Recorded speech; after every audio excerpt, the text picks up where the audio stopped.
L'organisation de cette rencontre. Écoutez, nous sommes venus de Conakry à Kindia plein d'espoir, en espérant qu'au bout d'une fois la CENI avait décidé d'associer les partis politiques à des décisions cruciales pour l'organisation des élections et décisives quant à la qualité de notre processus électoral.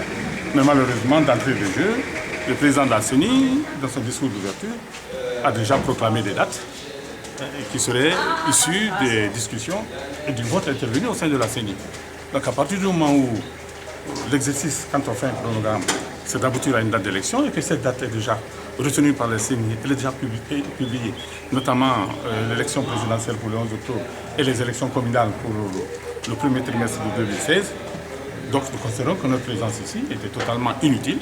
Nous avons donc décidé d'interrompre notre participation aux travaux dans la mesure où nous étions venus ouverts, un homme de dialogue, un homme de concertation, un homme soucieux de la paix civile dans ce pays. Nous étions venus débattre, discuter, avancer nos arguments, échanger avec la CENI et les autres invités à cet atelier, le gouvernement, la mouvance présidentielle, l'administration, la société civile.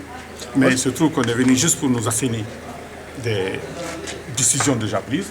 Donc notre présence, pour nous, est sans objet. Nous avons donc décidé de quitter la salle et de répondre à cette provocation de la CENI par les moyens appropriés.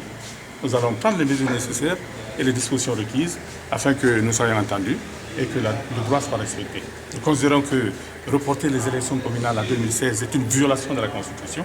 La Constitution fixe les mandats. Quand les mandats sont expirés, il faut organiser des élections pour renouveler les mandats. Lorsqu'on ne le fait pas, on viole la Constitution.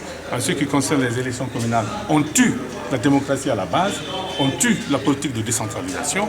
Notre pays est le seul au monde où il n'y a plus d'administration décentralisée, où tout le monde est nommé par l'exécutif, les maires, les chefs de quartier, et ces personnes exercent des mandats illégaux et illégitimes parce qu'ils ne bénéficient d'aucun suffrage des populations et des localités qui sont chargées administrer. Donc nous disons que nous refusons cette défaite.